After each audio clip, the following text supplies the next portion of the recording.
राजकीय वारसा नाही, जनतेचा भरोसा आहे. पहिल्याच टर्ममध्ये नगरसेविका अर्चनाताई शिंदे नाईक यांची आक्रमक भूमिका. आषाढी वारीच्या पार्श्वभूमीवर पंढरपूर नगरपालिकेची सर्वसाधारण सभा पार पडली.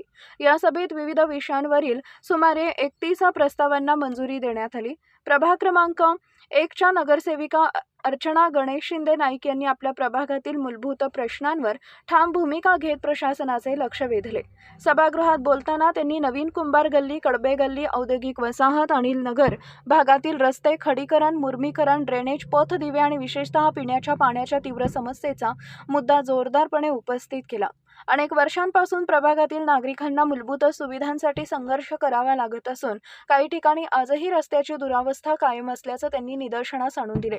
माझ्या प्रभागासाठी मोठा निधी उपलब्ध करून रस्ते, पथदिवे, ड्रेनेज आणि पिण्याच्या पाण्याचे प्रश्न तातडीनं मार्गी लावावेत अशी आग्रही मागणी करत त्यांनी प्रशासनाकडे ठोस उपाययोजनांची मागणी केली.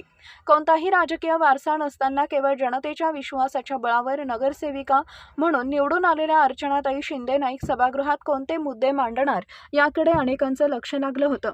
मात्र पहिल्याच कार्यकाळात अभ्यासपूर्ण पद्धतीनं प्रभागातील प्रश्न मांडत त्यांनी आपल्या कामाची स्पष्ट छाप उमटवली. सोलापूर जिल्ह्याचे माजी आमदार प्रशांतराव परिचारक, आमदार समाधानदादा औताडे यांच्या मार्गदर्शनाखाली प्रभाग क्रमांक 1 मधील विविध नागरी प्रश्नांवर सातत्यानं पाठपुरावा करत सभागृहात आक्रमकपणे भूमिका घेणाऱ्या अर्चनाताई शिंदे नाईक यांनी विकासाच्या मुद्द्यावर आपली भूमिका ठळकपणे मांडल्याची चर्चा राजकीय वर्तुळात सुरू आहे.